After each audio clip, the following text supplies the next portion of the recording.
let's start out with the purpose of the credit union and its mission. Okay.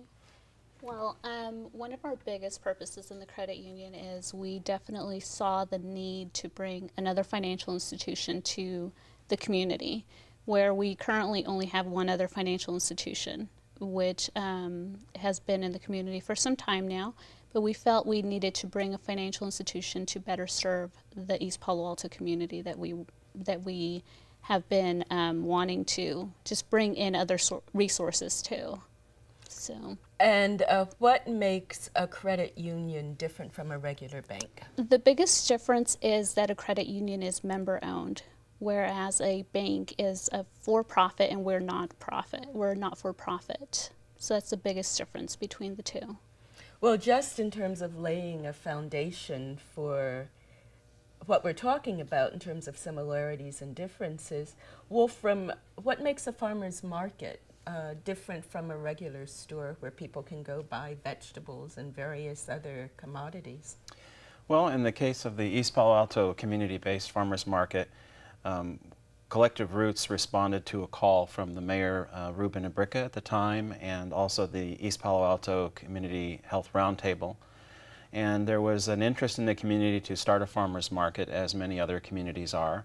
And essentially, this is a certified farmers market, which means that these farmers are all certified by the agricultural commissioner in their counties of origin to be the actual producers.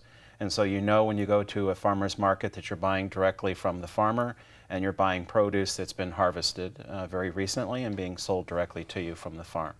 And you don't have any of those guarantees with a regular supermarket or any other store that No, generally when you're buying from the store, you're buying retail produce that's already been through a long chain of hands from wholesale to retail, usually come from great distances, even around the world, whereas our produce is coming from local counties directly from the farm. Well, let's get back a moment and, before we continue in terms of similarities and differences. You had talked, Maria, about meeting the needs of the community. The idea was to have another financial institution.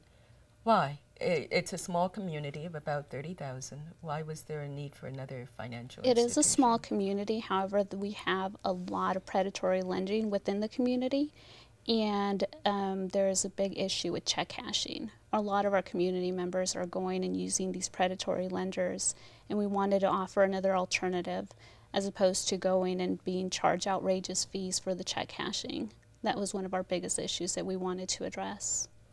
And there's also in our community different services, so we needed products that really fit the community. There's several immigrant communities, Pacific Islander as well as Latino communities that use remittances to send money back home. Actually, there's some African folks who do that too. So the remittances that we provide are much more competitive rates, so it allows folks to send money back home to their countries and their families there. So we really wanted products that fit the community of East Palo Alto. We sort of thought it out. Like Maria's bilingual, and most of the staff at CTCU are bilingual, Spanish and English speakers, so it allows folks to do their business a lot more easily in a lot of cases than with some financial institutions. Stuart talked about products that fit the community. What is there about the farmers market? Does it offer any products different from any other communities' farmers markets? Well, in one sense, no, although our farmers, I think, have shown great sensitivity to the people they serve in terms of their pricing, and we've received positive feedback that they're pricing to meet the demand and the customers that are coming to our market. And also we've specifically chosen farmers looking for produce that meets the cultural needs of different folks in the city. And more than what's going across the table, it's not just produce. It really is community. It's a destination point. It's a gathering point in the community. And the farmers market is actually run by a community-based board that was formed over a year ago at the behest of the mayor and others, and with support of the city and local residents and the health department. And we continue to grow that group. This is not the Collective Roots Farmers Market. We're providing critical support and fundraising and technical assistance, but we've very deliberately chosen to organize this as a community-based market. And so I think it's a powerful solution because it's not just about somebody coming in to sell food. No, you say, oh, I'm sorry, you were going to say. Well, it's about people finding a solution, and I think the motto of the credit union is people helping people. And I think that's the common denominator here. It's a solution that comes up literally from the grassroots.